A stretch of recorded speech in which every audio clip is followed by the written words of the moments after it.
Hi, everyone. I'm sorry about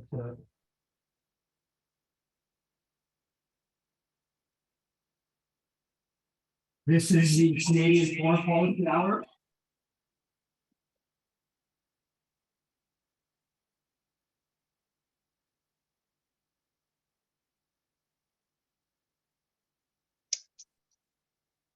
Okay, what happened? I don't want to record.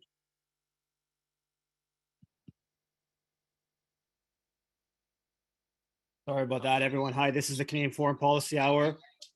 And I'm coming to you from Jojage, which has long been a meeting place of various First Nations, otherwise known as Montreal. And hope everyone is doing well this evening. I try to spotlight. Let's see if this works. Hopefully I'm spotlighted for everyone. So we have a special guest this evening, Tamara Lorincz, well-known anti-war activist, who will be coming on in a little bit. But before that, I give a little bit of update on Canadian foreign policy developments in recent days. A couple of days ago, Canada's ambassador in Peru, Louis Marcotte, met with the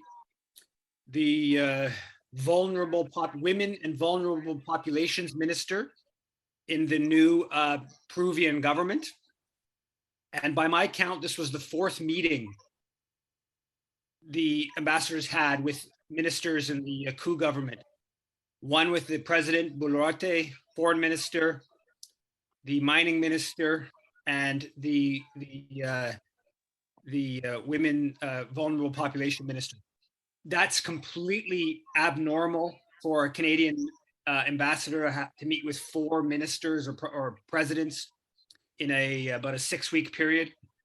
And that speaks to the diplomatic effort that Canada's putting into shoring up this unelected government after the ouster of Pedro Castillo. And this takes place while there's massive protests continuing today. I just watching an Al Jazeera clip of protests going on today. So the resistance doesn't seem to be letting up in Peru, but the Canadian government is spending significant energy in pushing for the sort of shoring up this government. As I think I mentioned last week, when the Canadian ambassador met with the mining minister, he talked about supporting mining in Peru and also talked about the Peruvian delegation to the Prospectors and Developers Association of Canada meeting taking place in March. The the former Latin America coordinator for Mining Watch, the former Latin American coordinator for Mining Watch had a nice thread a couple of days ago on Twitter where she pointed out that there are 71 Canadian mining companies operating in Peru. They have $9.9 billion in assets. That worked out to 4.5% of Peru's entire GDP in 2021. So that's a huge amount of mining investments. And the Canadian government clearly has been spending many decades of supporting the Canadian mining interests in Peru. They've spent tens of millions of dollars on aid projects to support the mining ministry, support specific companies like Barrick Gold to sort of lessen opposition to their mines. And they're promote to continue amidst the coup. They're meeting with the mining minister and pushing the question. The Prospectors Developers Association of Canada meeting is the biggest mining convention in the world. And I just saw this interesting story from Argentina of the sort of debate going on within the opposition in Argentina of whether they'll actually travel to the political opposition, whether they're going to travel to Toronto for the Prospectors and Developers Association Canada meeting. So there's an entire article about whether they were actually going to come, which just reflects just how massive this conference is. It's really like the preeminent event of global mining, which is a reflection of the incredible power Canada has in international mining. And you have delegations from dozens and dozens of countries that show up. You have thousands of people attending, probably representing into the thousands of companies, certainly hundreds, maybe into the thousands of companies that are represented. And it just it's an important actually part of Canadian foreign policy that doesn't really get framed as that. Front page of today's Globe and Mail was Canadian, right across the top, Canadian universities working with Chinese army scientists. And apparently we should be really worried because Canadian university researchers are working with some Chinese officials or Chinese researchers who have ties to the Chinese military. Of course, many of those Canadian researchers would have ties to the Canadian military, and some of them would have ties to the US military. And the basic point was that this main Chinese scientist body that has connections to the Chinese military, that the Americans banned researchers from having ties to that Chinese body a few years ago, and basically strongly implying that Canada should do the same, which is, it's all sort of like, it's presumed that the US position is just sort of the correct position, and we just sort of start from there. The Globe a few days ago had a story about the Taiwan, titled "Taiwan Expands Diplomatic Presence in Canada with New Montreal Office," and how Taiwan's going to set up a new office in Montreal and going to be set up in a few months. And basically it's doing so, not officially, but informally, with Canadian government backing. And so we're seeing that in the US and other places elsewhere, where the US and Canada are really enhancing their connections to Taiwan, all as part of this plan to basically provoke conflict with China over Taiwan. They have, some of the American military people have strongly connected what's going on in Ukraine to what they sort of hope to happen with China. And it was just reported yesterday, I believe, a 4-star US Air Force general, head of Air Mobility Command, Mike Minahan, sent an email or letter to US forces, people under his command, saying that he thinks that the US is going to be at war with China by 2025. So in 2 years. And ordered his forces to prepare for the conflict. So Taiwan setting up diplomatic relations in Montreal can't be disconnected from that broader dynamic going on. Also, the head of the NATO is actually visiting South Korea and Japan today or tomorrow in the coming days. And as one story said, with China high on the agenda. So they're really pushing forward on all this, right? Even NATO, which ostensibly has no connection to China, though they, of course, listed China as a threat was that 6 months ago or so. Did And you just show?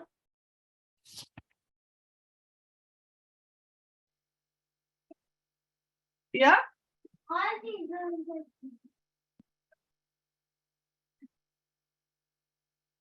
And so they are clearly setting up for a conflict with China.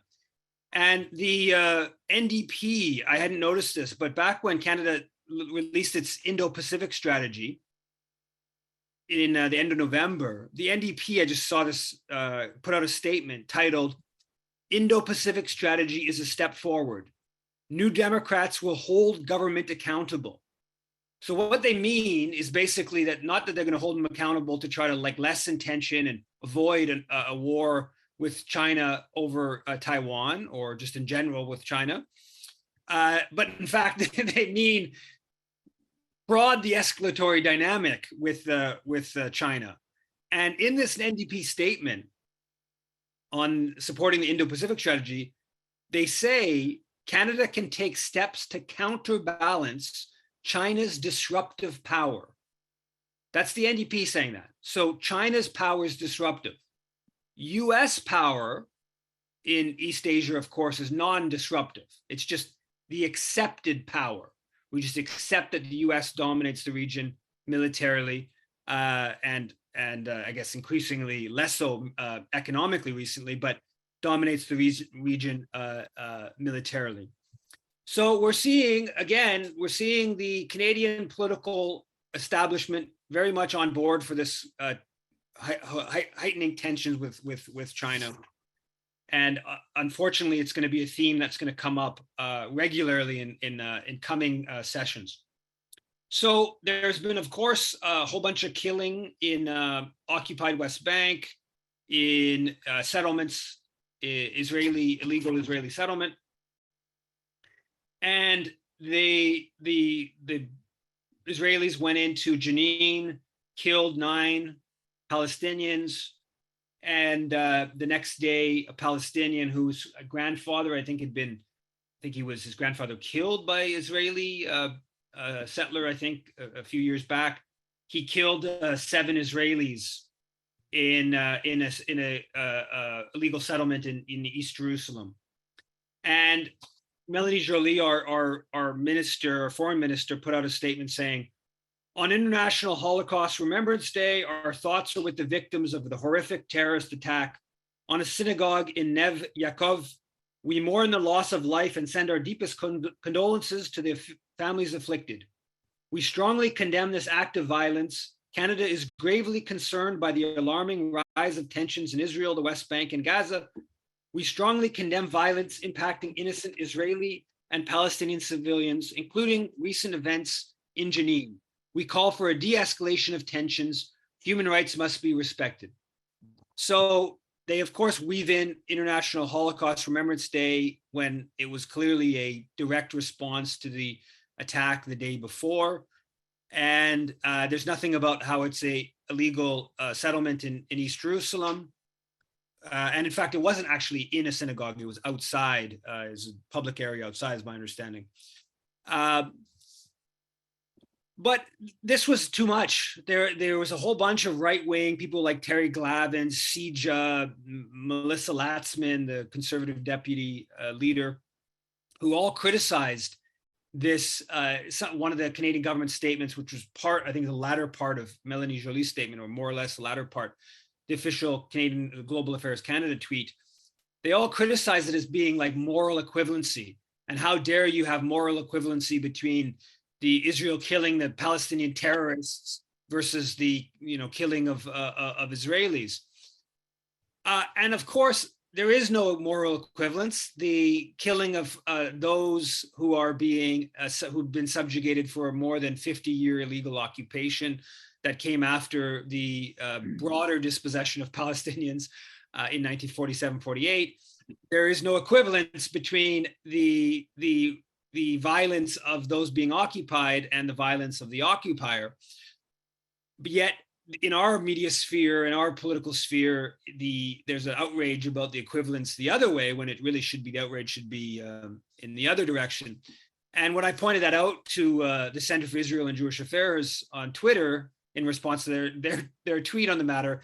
They quickly blocked me, and lots of people, lots of people supported what I said, of course, but there's this total outrage on this matter. The Amira El-Gawabi was appointed the special envoy to combat Islamophobia 2 or 3 days ago. And the issue's gotten a fair bit of attention. Right-wing forces have tried to undermine her position. What's interesting about her is that she was on the board of the Canadian Anti-Hate Network, and she helped, I think, even set it up with Bernie Farber. So this is somebody who, and if you look at her appointment, she retweets that B'nai B'rith, that CIJA, Friends of Simon Wiesenthal Center, applauded her for her appointment. B'nai B'rith, of course, has been one of the most Islamophobic organizations in this country, openly Islamophobic for many, many years, has done so much to stoke Islamophobia. And yet she's tweeting their endorsement of her appointment. And I think it's reflective of the fact that who was appointed. I mean, she's basically, you want to frame it in one way, it's like a Zionist-approved a special envoy to combat Islamophobia. And when you look at the right-wing backlash to her appointment, you kind of understand it, in that even this is somebody who's very, not into criticizing Israeli apartheid, not into challenging Israel lobby groups' Islamophobia, and still the right wing, Pierre Poilievre, in the Quebec media, a whole bunch of these Journal de Montréal people who are really angry that she, criticized Islamophobia in Quebec. They're coming at her hard, and so the Liberals may have been sensible in their political strategy to appoint somebody who actually is fairly close to Israel lobby to an Islamophobic special envoy position.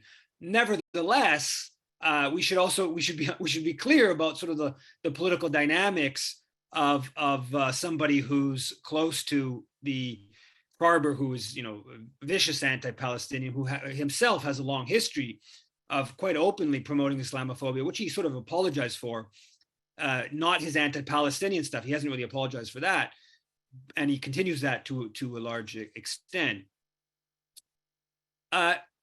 Defense Minister Anita Anand today tweeted, quote, "Canada stands with Ukraine.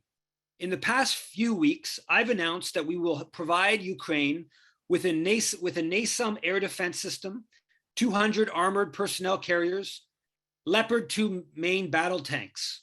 So that was announced a couple of days ago. There will be at least the initial batch of 4 Canadian tanks being sent to the Ukrainian military. Melanie Joly, a couple of days ago, said, quote, "Canadians know that in order to get to lasting peace, we need to make sure that we continue to arm Ukraine. So more weapons is the path to peace. More war, apparently, is also the path to peace."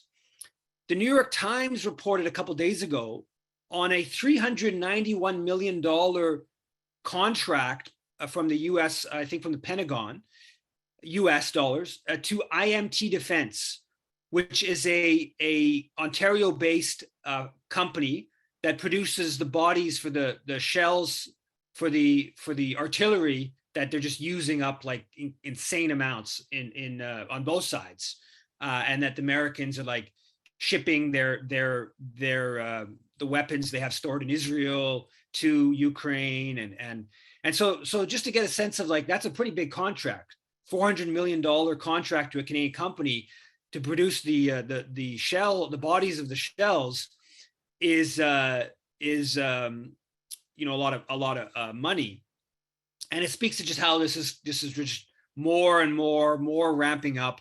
Of course, I'm sure people saw the German foreign minister said, "We are fighting a war against Russia," and the head of NATO's military committee, Rob Bauer, said yesterday, I think, that NATO is ready for a direct confrontation with Russia because they've boosted so much presence in Eastern Europe.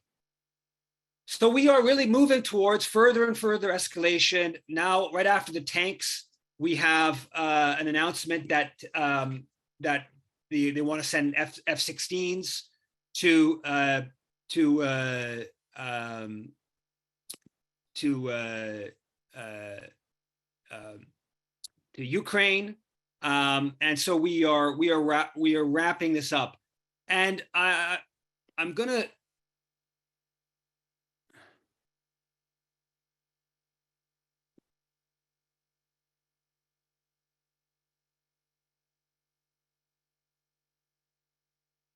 Do people see the shared screen? Yeah. Mr. Ray, you're lying. You know it. You're using Ukraine as a proxy to weaken Russia. You don't care about international law. At the United Nations, just recently, you voted against multiple resolutions upholding international law, upholding Palestinian rights. You voted against a resolution condemning neo-Nazism. You voted against a resolution supporting the Treaty on the Prohibition. No, there's no video. Against a resolution. Sorry about that.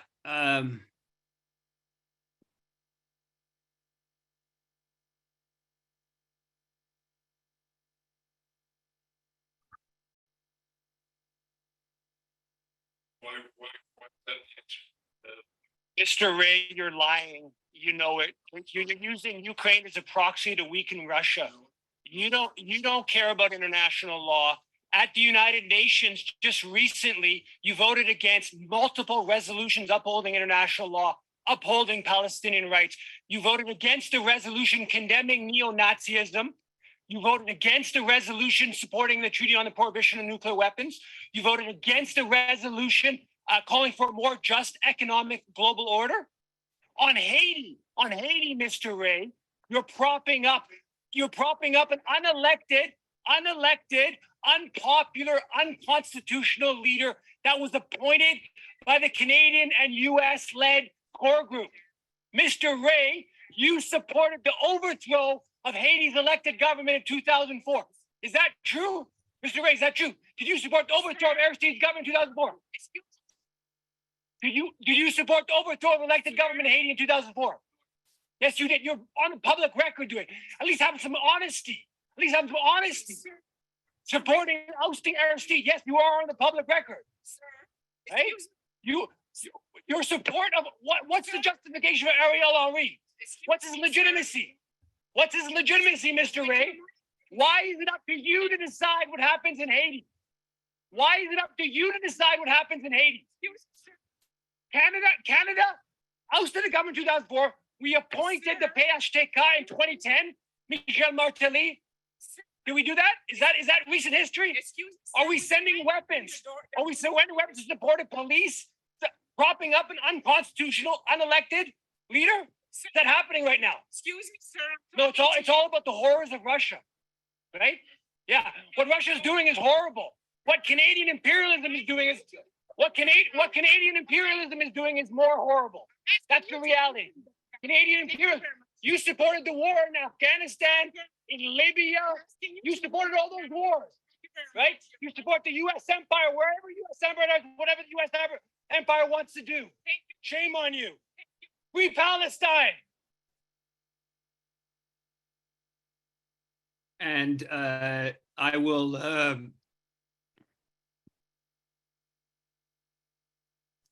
Bravo, Eve. Bravo. Thank you so much. I am Here. Yes, Here, you're here. here. Thank you. Hello.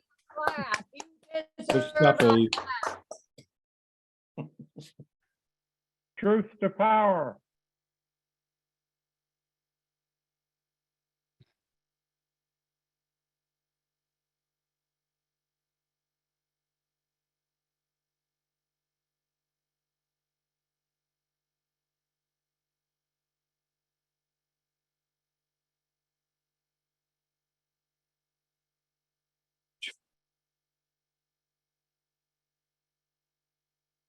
I'm telling the truth.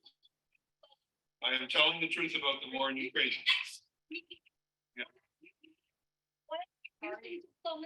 You are Canada's trusted diplomat of the UN. Eve, I think you need to reshare your screen again. You have your right to express your opinion. If you'd like to wait, Jim. I am telling the truth. I am telling the truth about the war in Ukraine. Yeah. You are Canada's trusted diplomat of the UN. Okay. It's okay. Let's just try this. You are killing people. You have your right to express your opinion. If you'd like to wait, I'll try to provide an answer to your question. I'm very happy to do that. You're welcome to ask the question during the question period. And you need to tell the truth. You need to tell the truth about what's going on in Ukraine. We all do. Thank you very much, ma'am. Really, I think you're Jim. Thank you. I am telling the truth. Tell the truth about the war in I am telling the truth about the war in Ukraine. So, Well done, Tamara. Well done, Tamara. Well done, Tamara. She is such Yeah. a hero. Thank you, Tamara. so it was that event. Actually, Dimitri Lascaris would disrupt Bob Ray right after that. So it was Tamara first, then myself, then Dimitri, and the whole initiative was Tamara's initiative to do this a disruption of an event that Bob Ray was giving at University of Ottawa, and then also she pushed local Ottawa Peace Council to organize a couple events in Ottawa, public speaking events, which I'll get to in a second with her. So I hope you're there, Tamara. Yes. So, I'm here, Eve. Yep. So how's it going, first of all? And yeah, can you just give a quick rundown about the actions that we did in Ottawa and the events? Yeah, thanks for having me. It's really nice to be with you all. So last Monday, the Graduate School of Public and International Affairs at the University of Ottawa had this anniversary lecture, and their keynote speaker was Canada's ambassador to the United Nations, Bob Ray. And we decided that we were going to disrupt it. Actually, in October, the Canadian Voice of Women for Peace and the Women's International League for Peace and Freedom, we sent a letter to Ambassador Ray. We never got a reply, asking him to use diplomacy to de-escalate this conflict, but we didn't get a reply. And we've sent a number of letters to elected officials to say, we would like to have a meeting, we want you to end this war. And nobody replies to us, nobody meets with us. And so what are we left with? We're left with these types of actions, with disruption. And the media is also shutting us out. The media never interviews Peace Voices, gives an alternative perspective.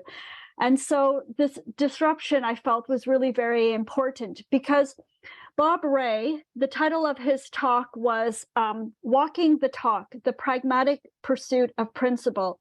And while he was talking, he was saying how Canada is standing, for cherished values at the international stage, and how his own life and work has been very much guided by, principles and values around human rights, etc. But he's not acting like a diplomat with values at the UN. And it was really important for us to challenge him because what Canada is doing at the UN is really so horrendous, as Eve has described. And so I was glad to have the opportunity to bring my sign that says, stop the war, stop lying, stop sending weapons, stop NATO, end the war, peace in Ukraine, and peace with Russia. And I went up on stage and I challenged him. In the bio of this event for Ambassador Ray, it mentions the fact that he is an expert mediator, and our and arbitrator. He has worked in his career at this company in Toronto called ADR Chambers, and they do dispute resolution and mediation. And so even in the introduction, he was talking, the moderator was talking about what a great mediator he is and how he's helped to resolve different international conflict. And so I wanted to challenge him, why isn't he using his mediation skills to end this conflict that is a global threat to all of us? I mean, it risks a nuclear war. I mean, why isn't he trying to end it? Why is he supporting more weapons to Ukraine? And if you look at Bob Ray's Twitter feed, I mean, you can see he's supporting all of these weapons going to Ukraine, and it's really causing a lot of death and destruction. And so I wanted to confront him on that. And I was really glad that I had the opportunity, and you and Dimitri had an opportunity to challenge him. And he had no response when I asked him, why aren't you using diplomacy to end this war? He couldn't answer it. And actually, I want to point out the person on the stage next to him, the moderator of this event, is Roland Paris. And Roland Paris is a professor of international relations and the director of the graduate school for international public policy at the University of Ottawa. But he is, in fact, Prime Minister Trudeau's former chief advisor on foreign affairs. He was one of the top advisors to the Trudeau government on international relations. And Roland Paris is constantly asked to speak on this war in Ukraine, as an analyst by the CBC, and he takes a very hawkish position.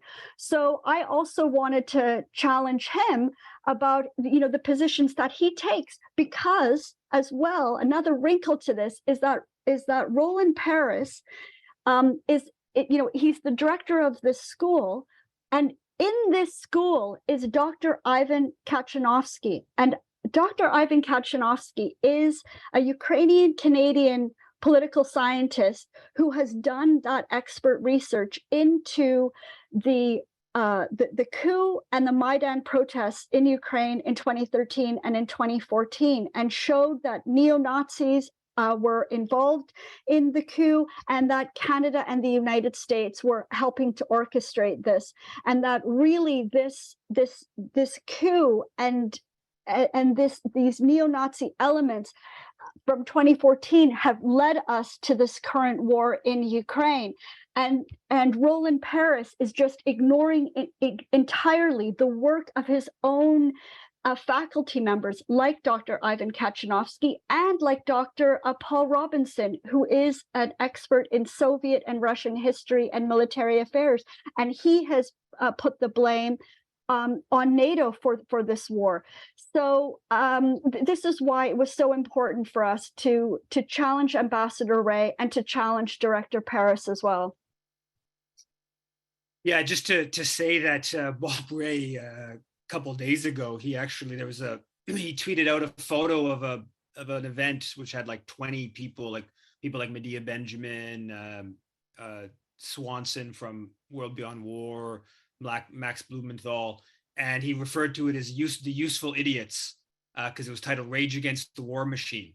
So this is Canada's top diplomat at the UN, like attacking anti-war events and calling them useful idiots, just to give you a sense of how far removed from a sort of like negotiating, peace building, whatever type dynamic.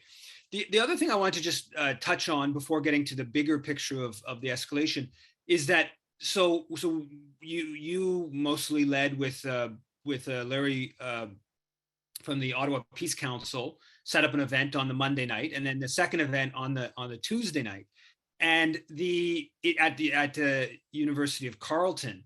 And what was kind of crazy is there was an effort to it was like organized like 4 or 5 days.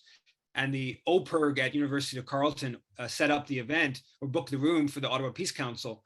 And the Ukrainian Students' Society at Carleton tried to shut the event down, and then actually had there's an article in the Carleton paper, and then they claim there's all this like hate hate directed at Ukrainian students on campus, and they basically link this hate to this event. So yeah, just any other comment on that, on the sort of backlash to these two public events that you helped organize? Yes, Eve, for both events, on the Monday night at the McNabb Community Center and on the Tuesday night at Carleton University, Ukrainian nationalists tried to shut down both of the events. So they contacted the community center, they contacted the university, they said that these events shouldn't take place. They're going to be promoting hatred towards Ukrainians or pro-Russian propaganda. And the title of our talks was "The War in Ukraine, what are the paths to peace?" And that was what we offered in our presentations, is a critical perspective of what's taking place, about Canada and the United States complicity in this war. I mean, we're Canadians, Canada is involved in what's going on, and we have every right to challenge what our government is doing, prolonging this terrible armed conflict. And then we offer different solutions for peace, and there was no hate or anything like that at all. And so we were being mischaracterized, and they were trying to deplatform us. And so, it's an important lesson for events that we're going to hold in the future. It's important for for it to be videotaped. I really appreciate how Larry Wasselin of the Ottawa Peace Council opened the meetings by giving a statement on behalf of the Ottawa Peace Council and the Association of United Ukrainian Canadians. And so he gave this a very respectful statement at the beginning. And then he talked about the ground rules for the meeting, that we were going to have a civil meeting and exchange of views, and that there would be time for a question and answer period. And then he also opened the meeting with a 1 minute of silence to recognize, the deaths on all sides, and the suffering of the people, and that we need to end this war. So I thought that he set the tone really well, and that there was just nothing that we did at all in either of those meetings that would justify them being shut down. But they just didn't want to hear an alternative peace perspective. I mean, what they're trying to shut down is our views around peace, and not wanting to continue to send weapons to Ukraine and to continue this war. And so that really should be challenged. That perspective really should be challenged.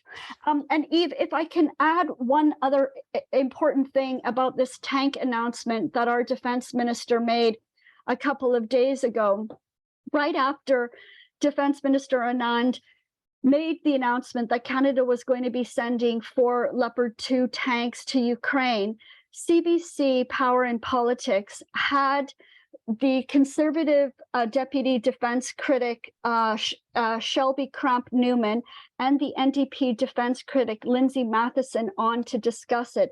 And both of them supported this this weapons shipment to Ukraine. And then they talked about the need to increase military spending, for the Canadian Armed Forces, and expressing their, support for Ukraine, stand for Ukraine. So I listened to a number of interviews that the CBC held about this tank announcement, including with former General Rick Hillier, who is now an advisor to the World Ukrainian Congress. And he's the one that's been, pushing Canada to send more weapons to Ukraine. And Canada has sent a ton of weapons. I mean, hand grenades, sniper rifles, ammunition, howitzer guns. We have sent a lot of weapons to Ukraine. And there has been no voice by our mainstream media, by our public broadcaster, saying we shouldn't be sending tanks to Ukraine. We should be sending diplomats. We should be trying to negotiate an end to this war. And so we need Canadians to speak up and to our elected officials to say, we want a peace perspective, and to the media saying, there are alternate critical peace views that are really should be heard. For sure, and the fact that there is no basically space. I mean, the NDP. I don't think I've heard one comment from the NDP on this proxy war that you could call trying to de-escalate. Everything is either supporting the government or pressing the government for more escalation. And the Green Party, I don't know, I think Elizabeth May did make a statement in the House of Commons that kind of suggested in a different way, but has been, from my understanding, been basically muted on the issue since that time. So there really isn't any voice in the political mainstream saying that, like, we should be careful about where this is going. And like I said, we're now talking about F-16s. That's now seriously on the agenda. And I don't know what the next arms delivery that would be one step further from that. But we're, some people are joking around, like, let's just jump to it and send them nuclear weapons and let it all figure itself out right away. That's the dynamic that we're on. But yeah, I just wanted to ask you your opinion of like where we're going with. I should also say you traveled, you went through Eastern Europe recently, and yeah, just your opinion on the sort of like escalatory kind of nature of where this is all going. Well, it's definitely very dangerous. We just had the announcement from the doomsday clock that we're at 90 seconds to midnight, the closest that it has ever been to midnight. Because of the threat of nuclear escalation, because of what is happening in Ukraine. When I in November, after I went to COP27, I traveled to Russia and Finland and Latvia, Poland, and Romania. And I went to Latvia, where Canada has their big base called Camp Adagi. Canada is leading a NATO battle group, and now we are going to expand that to a brigade level group. Canada, engages in a lot of NATO exercises. In Latvia, Canada has an electronic warfare unit. That was sent in January, just before Russia invaded.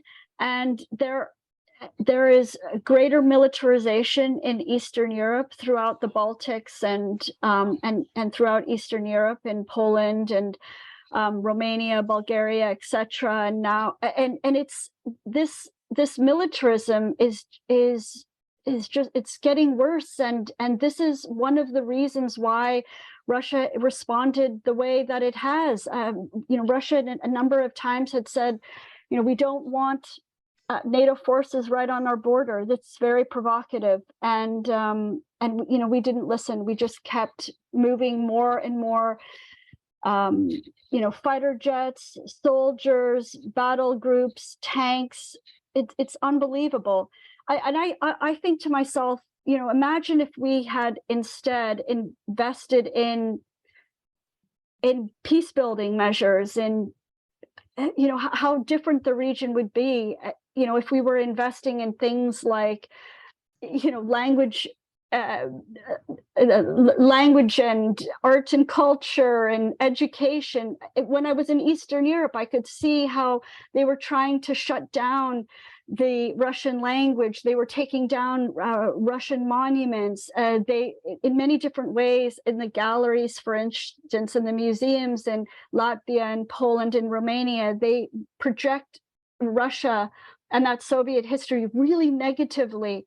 And there's a growing kind of hostility and animosity. And I really believe that it's driven by, it's part of a hybrid war against Russia. We've got the military operations there, but then there's also this cultural animosity against Russia. And I think that we're paving the way for, this is a longer term project, in my opinion, to weaken Russia and to eventually dismantle it, to break it up, so that we can take over its assets and we control it just the way that we did NATO did against the former Yugoslavia in 1999. And so this is why we need to work really hard to stop this war, to stop this project against Russia now. Because as you said, Eve, it's not just against Russia, it's a two-front war against China as well. And that's what Victoria Nuland said at that Senate hearing that on foreign relations last Thursday. She was talking both about what the United States is doing against Russia and doing against China. So we need to strengthen the peace movement in this country, and we need people to really to counter what the Canadian government and NATO is doing. Yeah, and we have plans that I could tell you at the end of the show what we're going to do at the end of February, so people can get more involved. Yeah, just to before opening up the questions, just to say that we got to repeat this. A lot of people in the upper echelons of the American military and American foreign policy establishment see what's happening in Ukraine as a success, and they want to replicate that over Taiwan with China. As crazy as that sounds, and they may even want to do both, have both of these wars going on at the same time. But I'll open it up. I think Laurel has her hand up. Go ahead, Laurel. Hang on. Can you hear me? Yep. Okay. Thank you very much, Tamara, for all the work that you do. I'm amazed by your travels and by your tremendous devotion to this.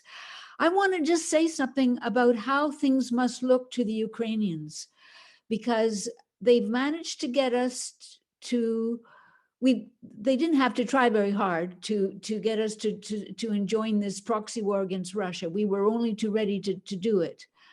But now there's this possibility that the United States could be losing its dollar superiority with the new BRICS currencies and so on. So they may not be as rich as they think they are. And they may not be able to afford to send weapons to the degree that they have been until now. Canada too is sending weapons, and we're running out of things as well. And if the American dollar goes down, our dollar is going to go down too. Wouldn't it be very obvious that the Ukrainians would not want us to leave? They would want us to send more weapons, to send bigger weapons, more expensive ones, to lock us in so that we don't hightail it out of Ukraine and go to China. I'm thinking that the shoe's on the other foot with Ukraine. We got them, not me, but our government got them to fight Russia for us. But now they've got us fighting Russia for them, and they don't want us to leave to go to China. I was wondering what you thought about that idea. Well, I think that's certainly true to a large extent. I mean, obviously, the Ukrainian government has shown very little desire to de-escalate. They've shown every desire to just increase, and they wanted a no-fly zone initially, which would have just propelled us, quickly into a full-fledged conflict between NATO and Russia.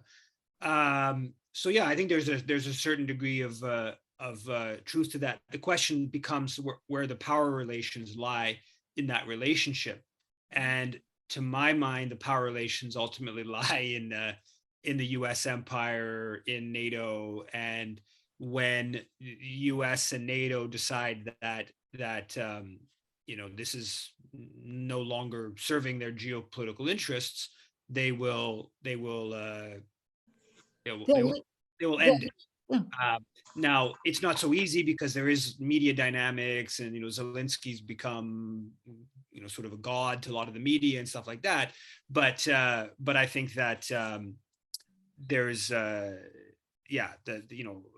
Ukraine. I think that, like, I actually argued some variation of this with somebody at one of the first meeting we did in Ottawa, where, like, I don't think that Ukrainian resistance wouldn't end tomorrow if NATO pulled the plug. Ukrainians would continue fighting. I don't dispute that, but their ability to take on the Russian military will decline drastically.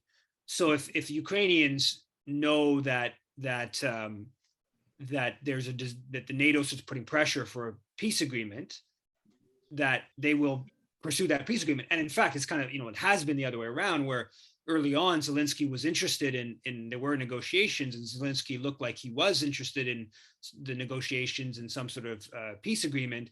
And it was the British Boris Johnson that scuttled that, obviously with Washington's, desire. So yeah, I think that you're right to point out that those dynamics do, it's a sort of a circle of reinforcement of who's pushing what at what point. Yeah. Go ahead, Yuri. Thanks, Steve, and great job, you, Dimitri, Tamara, and everybody protesting. Thank goodness for you guys, and make sure to send me. Make sure to send me the link to that. But I wanted to ask you, we have in the chat, we have two people who are very much stand with Ukraine and and are very much denouncing, us and our anti-NATO possessions.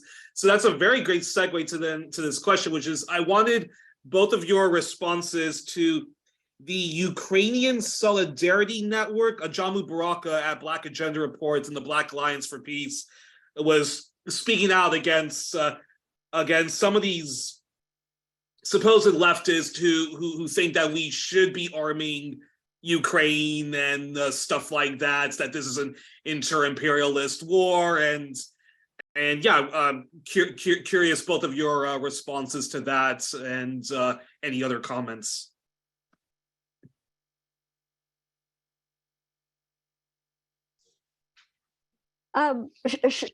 Should I'm not sure about the timing and if we should hear other people and then respond, but go ahead. Well, yes, Yuri, I am aware that there is a split in the US peace movement, like there is in the Canadian peace movement and in the UK and in Europe. The movement is divided. In the US, people like Ajamu Barak with Black Alliance for Peace are very anti-NATO. See clearly the United States involvement in the coup and in this conflict. And in contrast, you have another well-known Black activist named Bill Fletcher, who is taking that position that you just expressed, that that this is Russia's an imperial power that has been engaged in it's engaged in this illegal invasion, and it's all on Russia's shoulders, and Russia needs to pull out, and then there will be peace. I think that we can still take this principled position that weapons are making it worse. We need to stop sending weapons. We need to call for a ceasefire and negotiations to end this war, because this war is having global ramifications. It's causing mass suffering all around the world, from food insecurity to, of course, the death of Ukrainians and Russians. So we need to come together and to end this war. I hope that we can come together over this next month. February 24th to 26th is going to be the international weekend to say peace now, stop the war, stop NATO, and I hope that we can join forces in that. Yeah, the only thing I'll add is that I think I completely agree that Russia's invasion is illegal and it's brutal. It's horrible. So many elements of it are horrible. But there's a context. And I think the US, Canada, NATO have been the geopolitical aggressors. That doesn't change the fact that I think Russia, is influential in its region. It's been it's a very militaristic country. But Canada has pursued so many policies to ramp up these tensions, and at the end of the day, Ukraine is not like it's 10,000 or 8,000 kilometers away from here. It's on the border with Russia, and so I don't like great powers. I believe that from a Russian perspective, they would prefer to have friendly relations with Ukraine, where they could make money, do business. But if Ukraine's going to be a hostile country on its border, they would prefer to have a weak, destroyed Ukraine. That's the geopolitical. I agree with Mersheimer on that analysis, which he put out back, not long after the 2014 coup against Yanukovych, where that's logical to me. It's horrible, it's inhumane, but it's logical to me from a geopolitical perspective, Russian geopolitical perspective, that they would prefer to have a weak, destroyed country. And the decision makers in Ottawa and Washington understood that. And even in January and February, when Russian troops were on the border, they wouldn't negotiate anything serious to try to avoid this war and all the horrors that it's meant for Ukrainians. So to me, the people who are saying they're like in solidarity with Ukrainians while being fine with sort of the decision makers in Ottawa and Washington pushing the likely destruction of Ukraine, that seems very incoherent to me. And it's also very incoherent to me to not focus on the role of your government in causing the problem, but rather focusing on the Russian government. There's very little that's going to happen by us criticizing Russia's. I mean, every single media outlet in this country is nonstop Russia bad, Russia, Russia, Russia, and they won't even allow a mention. Like literally, you can't mention what was reported on by the Canadian press in 2015, that in 2014, the Canadian embassy was used by far-right forces who were involved in overthrowing the elected president. That's not even mentionable in our media, even though no one denies it, it's just down the memory hole. So, what good is there going to come from us spending our time denouncing, just adding one more voice of denunciation of the Russia's brutality, when, again, I really believe that at a geopolitical level, the aggressor is NATO. At the military level, clearly the aggressor is Russia, and tons of horror that's come out of that. But go ahead, Greg. Thanks, Steve. Thanks, Tamara. And again, kudos to both of you and to Dimitri for the courageous actions you're taking. As you say, we are, as peace activists, totally blocked out from the discussion and debate by political leaders. It's becoming apparent that, at least from Scott Ritter and Colonel Douglas McGregor, that the casualty rates in Ukraine are just astronomical. In barely a year of war, their estimates are that 155,000 Ukrainians have been killed, and that this is just a war of attrition. And really, in the media, we're not seeing a lot of the mainstream media covering much of what's going on there in terms of the actual conflict. And I don't know if there's even actually a lot of reporters on the ground covering what's going on. But McGregor's and Ritter's sources seem to think that this latest move to send tanks is really a sign of Western desperation, that they've lost complete control of this. They know that Ukraine is on the verge of collapse, and that this is just the last in a bit of a face-saving effort. Any comments about that and what you see as perhaps the military situation there? Well, maybe if I can just support what you're saying. I'm involved in the No to NATO network, and there are some Hungarian peace activists, and there are Hungarian Ukrainians that just across the border from Hungary, right? And the Kiev government has been trying to round up these Hungarian Ukrainians to fight, and they don't want to fight. I mean, Hungary has taken kind of a unique position where it's trying to act more neutral. It hasn't kind of condemned Russia in the same way as the other NATO allies, and it hasn't been supplying Ukraine with weapons. And the Prime Minister Orban has said, you know, he wants the war in Ukraine to end. And so I think the Kiev government is very desperate for more bodies, and they don't have enough men fighting. I've heard from my friend in the capital in Kyiv who has said that there has been harassment of young men to try to go and fight on the front lines. When I was in Poland, in Warsaw, I met with Ukrainians on both sides, in the east and the west, that have left the country because they don't want to fight each other. They don't want to fight each other, and they don't want to fight the Russians. It's as you know, it's a complicated conflict. And so yeah, if it's a war of attrition, Russia is going to win because they have more soldiers, they have more weapons, but winning really isn't winning. There's going to continue to be a lot of death and destruction, and this is why we need to end it. And NATO continues, our country continues to escalate by sending all of these weapons. So we've got to say stop the weapons and start negotiating.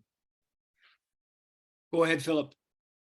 Yeah, the comments that people talk about Russian imperialism, I'm against all imperialism, okay? Yeah, so I don't care if it's Russian, Chinese, or American imperialism. And if you're only opposed to Russian imperialism, but you're okay with American imperialism, then you're a hypocrite, and you're a colonialist and an imperialist, and you're a white supremacist. So, but if your stance is you're opposed to all imperialism, that's great, that's fantastic, and that's where we all should be. But did you say earlier that, or maybe I heard it somewhere else, that American journalist said, talking about the US should be ready to go to war with China in 2025? Yep.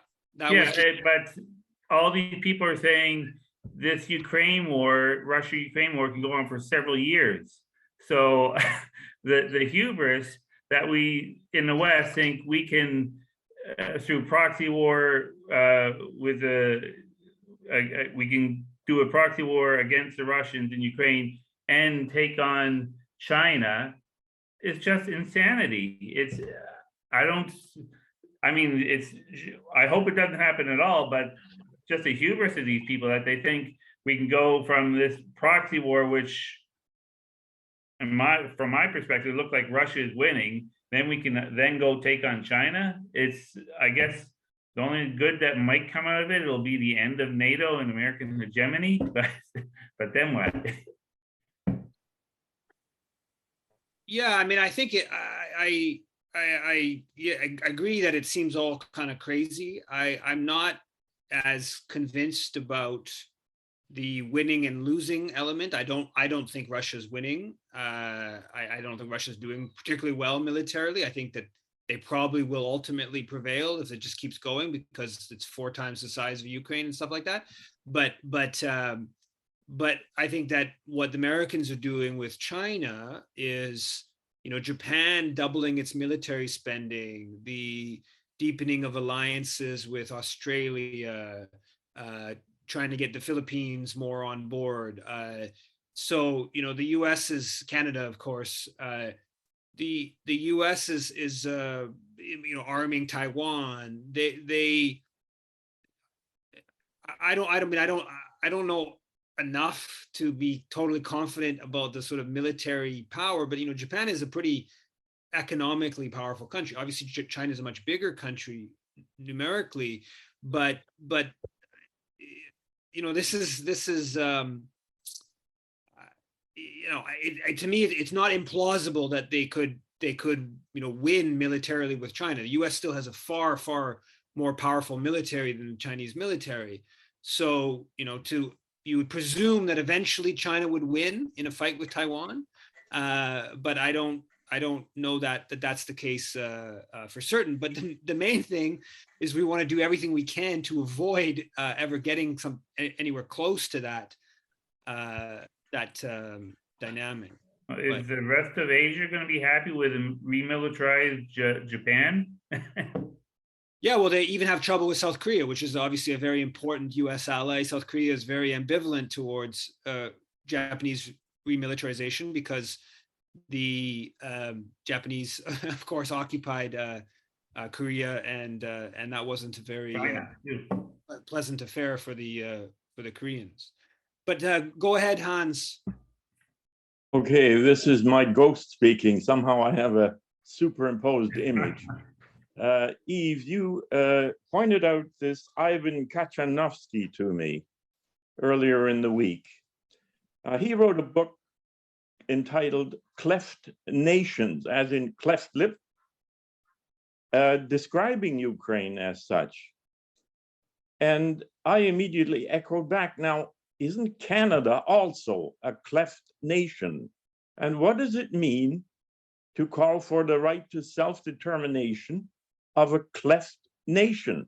I have staunchly defended the right of Quebec to defend its own determination and future nationhood, because it is a nation within. Scotland is experiencing the same experience. Kurdistan is the textbook example of a denied nation under the legitimacy, the fault of the United Nations to recognize the right of captive nations within nation states.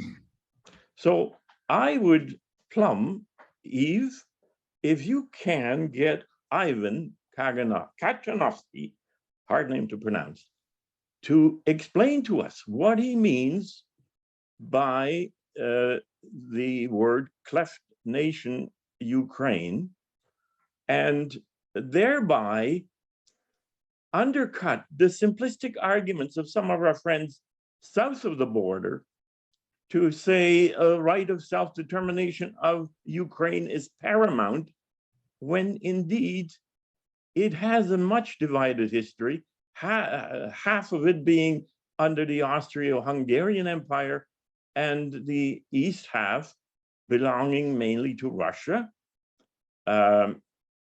So it is a complex picture, and the formula of the right of self-determination of nations is as fraught with pitfalls as it would be applied to Canada as a whole.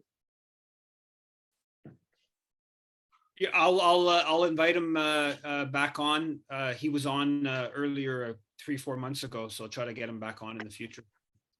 Can I say something quickly about that? I met with Dr. Kachanovsky last Monday. I had a private meeting with him while I was up in Ottawa. And, you know, now he's saying Ukraine is a US client state, and effectively Canada is as well, and that we really have no sovereignty and self-determination. We are following the dictates of Washington. And he said, you know, like, you know, it's so anti-democratic. And he says, look what's happening to our media, and look what's happening to our academia. You know, his work is shut out. He is trying to publish a number of papers. He's got them, you know, peer reviewed, but they won't actually be published in these journals. They're sat on for years. They're not, you know, approved. He isn't given the kind of platforms that he really should be in academia to be able to share his work and his research that's really so important. And he follows this conflict so closely. I put his Twitter account in the chat because I hope that you'll follow him on Twitter. He has a really good analysis and assessment of what's going on. Of course, he can, you know, read and you know, and speak Ukrainian, Russian. He's from the west of Ukraine. His family is still there. Do you know that the Ukrainian government appropriated all of his property? And he has academic friends in the country that he hasn't heard from in months, and he's really worried about their safety. So it's really very serious what's going on, and it's great that people are learning about his work and reading it. And I can put some more information in the chat. Go ahead, Nahid. Okay, thank you. Thank you particularly to Tamara for the work you do. I think we need to be a bit more understanding of people that they fall into this extreme hatred of one side against the other. And I think this fog of propaganda is so strong that if one constantly does not try to educate oneself and expand the knowledge and understanding, inevitably, emotionally, will be trapped into just finding an easy way to say who is the bad guy, who is the victim. Just recently, I listened to Professor Richard Wolff's lecture. He's emeritus professor from Yale University. And what I learned is that the economic war against Russia has already been lost. The way he explained it was that, as you all remember, well, first of all, there's a severe sanction against Russia. And US seized Russian reserve that was backing up its currency. And they were certain that will result in economic collapse of Russia. And as we all know, it didn't happen. So that was a reality that Russia, through a different bloc, was able to survive, and economically is still alive and well. The other one is that CNN, which, as we know, is a mainstream media and was broadcasting what the US Army General Mark Milley was saying, and was clearly stating, this is not a war that can be won through military exercise, and it requires negotiated diplomatic settlement. So the question is, why, when one talks about peacemaking right now in the current atmosphere, there is right away, labeling people all kinds of nasty stuff in order to shut them. And obviously what Canada is doing currently, instead of as a middle power, trying to bring alternative, is actually further following the aggression. And I think up to 9 billion already spent on the Ukraine. And we know 10 times more Ukrainian has died in this war.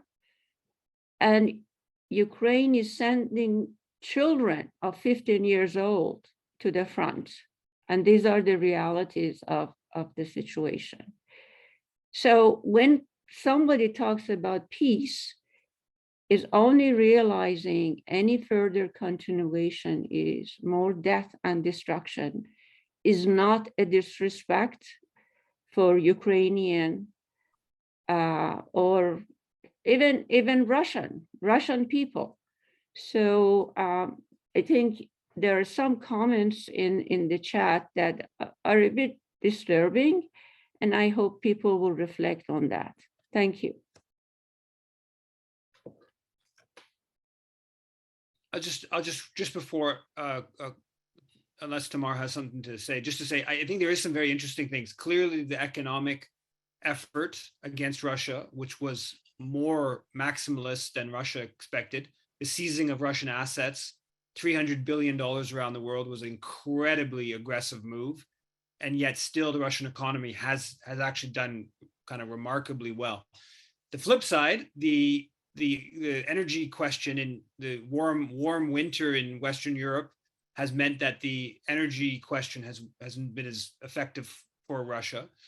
And I also think that Russia's at a military level hasn't done very well. But clearly this incredible economic campaign against Russia has been almost a total, a heavy failure.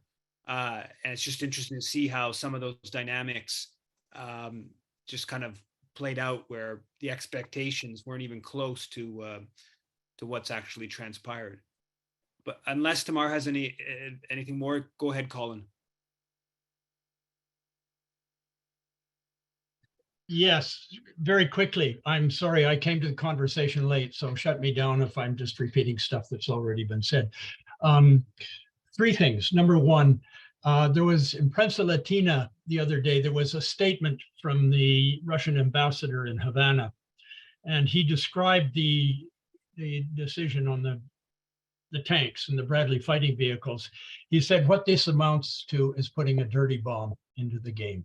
That the depleted uranium, and my framework here is the whole risk that the dilemma involves, that we have a kind of creeping advancement of the use of semi-nuclear weapons and the use of depleted uranium. So that's one thing. The other thing is I was wandering through some of the very harsh propaganda from Ukraine. There's a website called Miria or whatever it is. I can't remember now, but what really disturbed me there was the fact that there were, and it was right there in video, living color, Israeli officers training Ukrainian soldiers.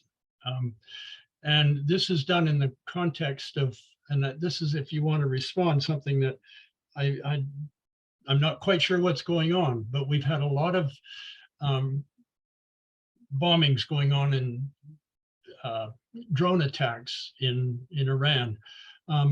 Israel's entering this. In other words, the whole war is being escalated outside the bounds of the Ukraine, obviously.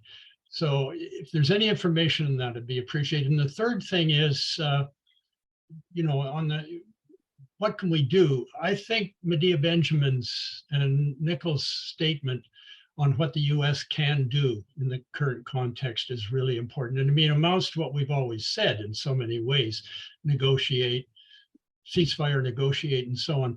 But it frames it within the context of what the US can do. And I think, can we direct some of our efforts? Just remind the Canadian political establishment that they really should be pushing the United States on something like Benjamin's talking about. I just leave it there. Those are kind of quick comments. And one question about the Iranian thing here. I'll just answer the Iran thing and then leave the end to Tamara. But so, yeah, clearly it was Israel that, the Haaretz and others now reported, Wall Street Journal reported, it was Israel that bombed what's a weapons making factory in Iran. And Israel has been tentative about providing significant weapons to Ukraine because it doesn't want to escalate its conflict with in Syria, where it has sort of an agreement with Russia that it's allowed to bomb in Syria like a couple times a week, and the Russians won't push back on that. And so Israel, of course, has long tried to weaken Iran, and so this is a way for Israel to help Ukraine, but in a way that's indirect. But yeah, it's very dangerous, and all of these dynamics kind of escalating in more and more places, and different different countries getting on different sides. But I think from a Canadian perspective, the Iran thing, I posted this on Heather McPherson, the NDP Foreign Critics Twitter, where she put a number of tweets about Iran yesterday. And I said, are you going to say anything about the fact that Israel has once again violated international law? I mean, it does so, again, weekly basis in Syria, obviously many other, with regards to Palestinians, but also in Iran. And they've been bombing or doing different kind of assassinations and stuff like that in Iran. And now it seems to be escalating. So, but I don't think you will find any Canadian politician that's going to say anything about what Israel's been doing in Iran. Go ahead, finish us off here, Tamara. So just a couple of things. Last Thursday, the U.S. Senate Foreign Relations Committee had a hearing, and Victoria Nuland of the U.S. State Department, of course, the architect of the coup and the Maidan protests and this terrible war in Ukraine, was on the panel, and she was joined by Aaron McKee, who's an administrator with USAID, and with Celeste Wallander, who is an assistant secretary of defense for international affairs at the U.S. Department of Defense. And at this hearing, they talked about U.S. operations in Ukraine against Russia and against China and against Iran. And not only have there been these, terrible and strange bombings and explosions and things in Iran, it has also been happening in Russia. And there are analysts that are concerned that there are these covert sabotage operations taking place inside Russia. And we have to really be, very concerned how this all comes together and it escalates, and really risking our future, our children's future, and it means we're not collaborating internationally on the climate emergency, on the poverty crisis, on dealing with the UN Sustainable Development Goals. I want to bring to people's attention, if you aren't aware, that last February, 20 days before Russia invaded, Russia and China came out with a joint statement, a declaration on peace and sustainable development. And I encourage people to read that, because it was really a plea from these two countries to the United States, to the Western countries, to say, we don't want this conflict and competition. We want win-win collaboration. We want peace and sustainable development. That's what our peoples want. And quite frankly, Russia over the past 20 years lifted 40 million people out of poverty. Their economy has been really strong. This is why the United States wants to weaken it. And the same thing with China over the past, 30 years, millions and millions, hundreds of millions of people lifted out of poverty in China, and it's doing, well economically. And this is why our countries want to try to crush them, and are engaged in these hybrid wars and enacting all of these coercive economic measures, these sanctions against these countries. What does that really mean? We want to impoverish these people. If Russia and China were on their knees, we wouldn't be engaged in this conflict towards them. So Canadians, we need to really stand up and challenge. I see there's some people that are not Canadians, but wherever you are, whatever country you're in, we need to stand in solidarity and challenge our governments. And call for peace. Please join us. Follow the No to NATO network. Follow the Canada-wide Peace and Justice Network. Join us February 24th to 26th for the International Week of Action, where we say peace now, stop the war, stop NATO. We're going to be doing some webinars, and we're asking people to get out on the streets all over the world and say, we need peace. It's really so critical, and it's going to be up to us because our governments are failing us. So it's the people that gives me hope. It's all of you that know what's really going on that gives me hope. So let's continue to take action and support each other, and be in solidarity with the Russians and the Chinese and the Ukrainians and the Iranians. There are no enemies. I'm refusing to be an enemy. I'm refusing to participate in this Cold War. No enemies. Peace and friendship. care, everyone. Good night. Good night. Good Thanks, night. everyone. Thanks, Eve. Thank you both very much. Good night. Thank you both very much. Good night. Thank you. Thanks, Tamara. Thanks, Eve. Thank you. Bless you, Tamara and Eve. Thank you very much. Thanks, Tamara. Thanks, Steve. Thanks, everyone. What was that website, Tamara? No Tomato Network? Yeah, the No Tornado Network. I'll put it in the chat. Well, you're closing down.